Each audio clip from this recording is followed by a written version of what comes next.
When you think about earthquakes, what normally comes to mind are places like California and Alaska, or some far-off distant land. But certainly not right here in the state of Tennessee, not right here in our own backyard. But the truth is, the largest earthquakes in the history of North America occurred on the western edge of the state of Tennessee.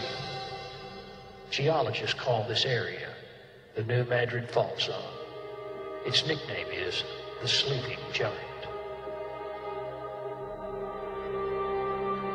It's 20 times the size of the San Andreas Fault Zone. It's located in the central portion of the United States. It covers a 5-state region. It's the home of millions of people. It's the central economic hub for the entire nation. Some of the nation's largest distributors and manufacturers are located there. It's the heartland of America, and it's also the Bible Belt. The experts are saying this sleeping giant may be showing signs of waking up. Scientists, geologists, and seismologists from all over the globe are expressing concern over the vulnerability of this region. Should there be another earthquake equal to or greater than those of the past, the devastation would be cataclysmic and of biblical proportion. In other words, the recovery process would take decades, and obviously things would never be the same again. On December 16, 1811 through February the 7th, 1812, within a 54-day time frame, 4 major earthquakes struck the center of the United States along the banks of the Mississippi River on the western edge of the state of Tennessee. The first earthquake occurred at 2:15 a.m. on December the 16th, 1811, and registered at a level 8.2. Through the early morning hours, there were a total of 27 aftershocks, and 6 hours later at 8:15 a.m., a second earthquake of the same magnitude as the first struck again, registering at a level 8.2. The riverbed under the Mississippi opened and closed with fissures, causing massive tidal waves and reversed the flow of the mighty Mississippi, destroying everything in its path. A third quake occurred on January 23, 1812, and registered an 8.1 and caused ground warping, fissures, severe landslides, ejections, and caving in stream banks.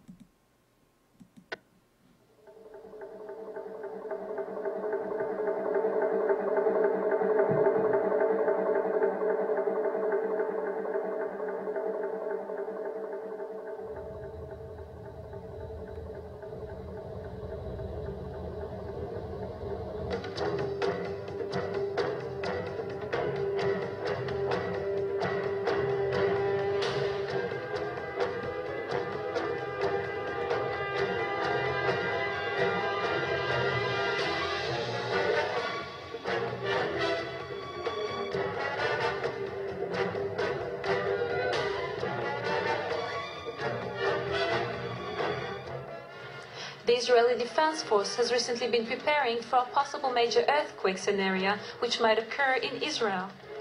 This backup plan, called the Genealogy Plan, was prepared along with the Seismologic Institute, addressing cases in which an extremely high-scale earthquake might collect the lives of approximately 16,000 people and leave hundreds of thousands of people wounded and missing.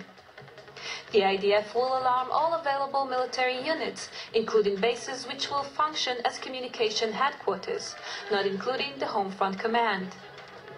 Also, 100 million shekels will be deposited for safety, just in case a quick purchase should be made.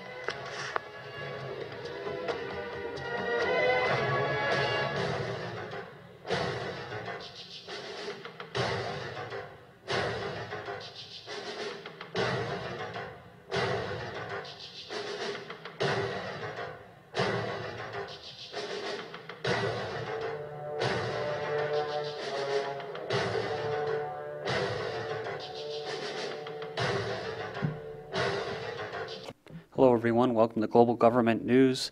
Today is Friday, January 28th, 2011, and I'm Darko.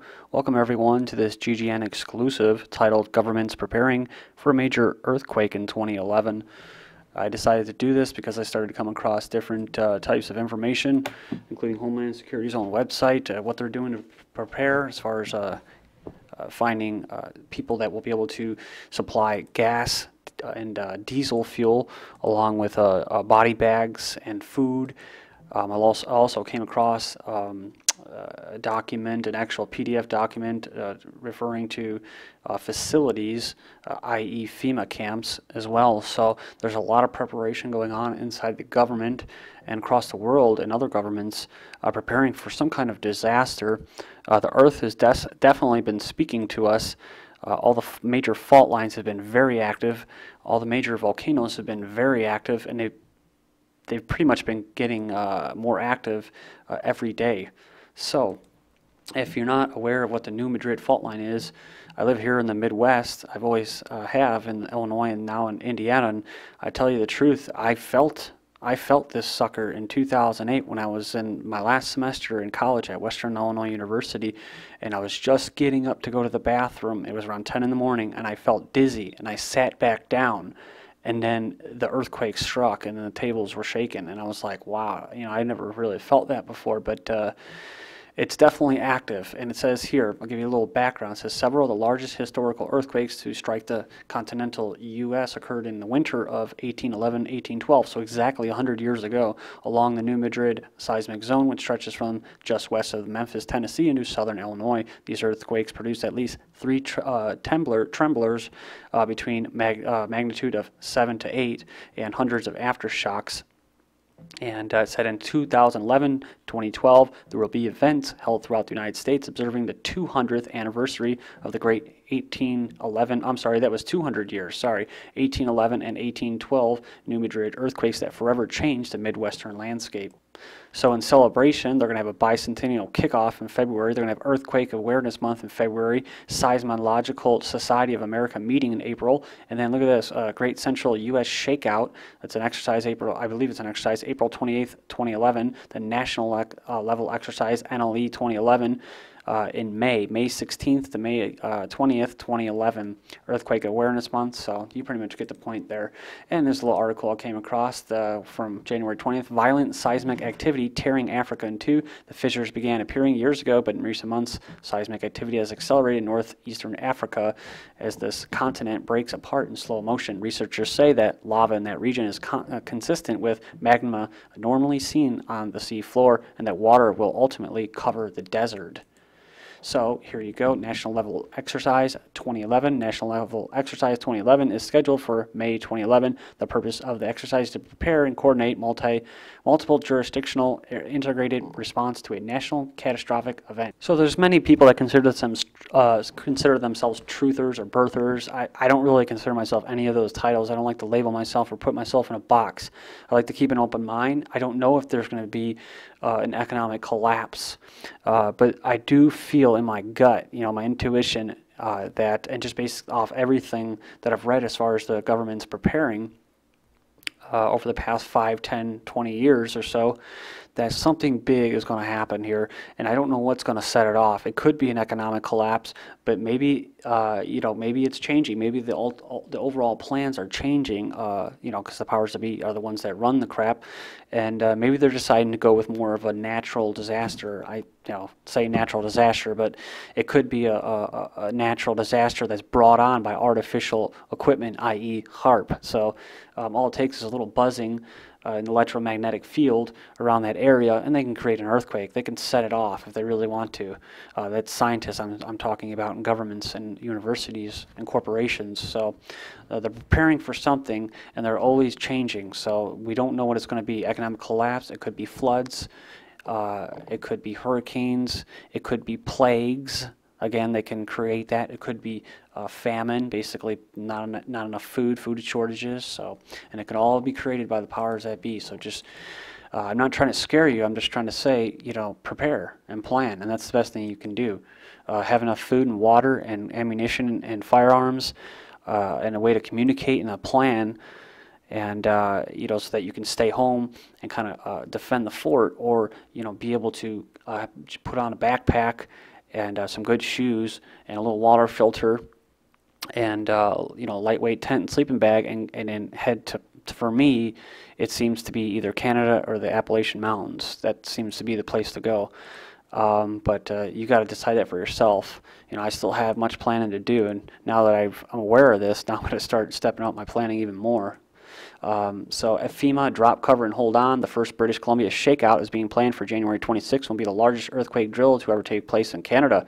Oregon will join British Columbia with a drill on the same day, which is the anniversary of the 9.0 magnitude earthquake in 1700 on the Cascadia subduction zone off the northern coast of California, Oregon. Yeah, they also have a big earthquake coming as well, Oregon. So you can check that out. 2012. It says here, Utah and possibly New Zealand nationwide are planning shakeout drills, and Washington might join Oregon and British Columbia in the Cascadia-wide shakeout drill. The scheduled map shows how the shakeout is spreading in North America. This is April 28th, 2011, Central U.S. shakeout, Utah in 2012, Nevada, October 21st, 2010, California, October 21st, 2010, Oregon, January 26th, 2011, so they just had theirs, along with British Columbia. So this is, it's not really an article, it's more of a press release from Homeland Security themselves. Basically, a request for hydration supplies for disaster relief.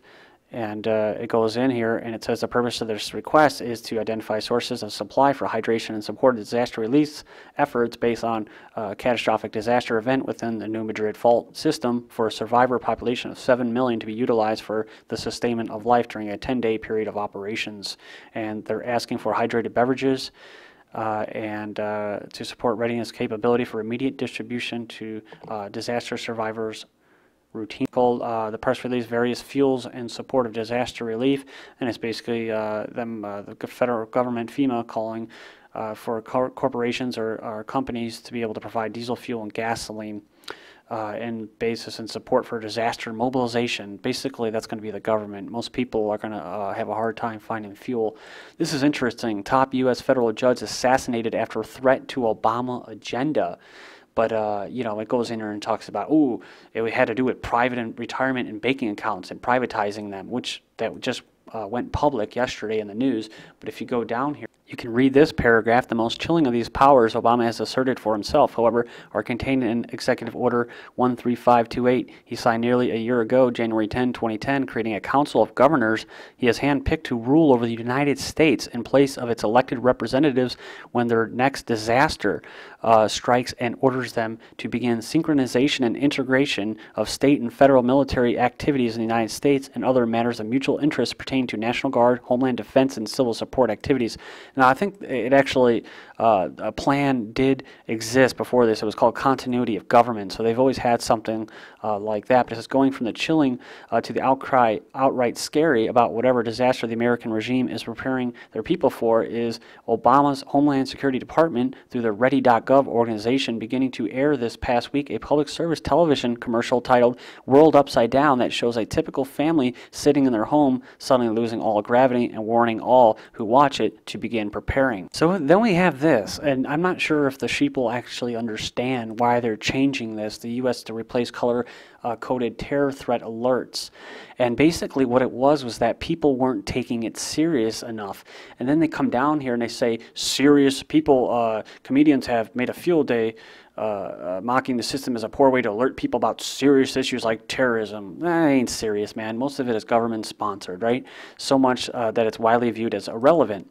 And they said down here, the old color-coded system taught Americans to be scared, not prepared, said Benny Thompson, senior Democrat. Well, of course, that's what it was supposed to do. It was supposed to scare the shit out of people. Excuse my language, but that's what it was supposed to do. Remember the whole Bush era, neocon era, 9/11?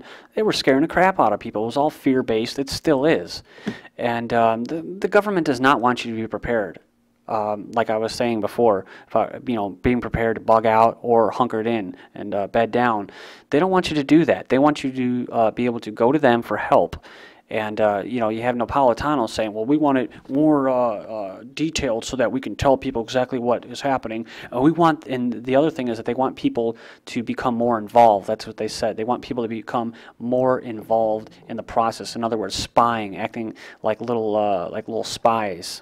Teachers told terrified primary school children World War III had broken out, then led them to the cellar and set off fireworks and a siren. Mock City rises as Marine base for urban training. This is GGN, and I'm Darko.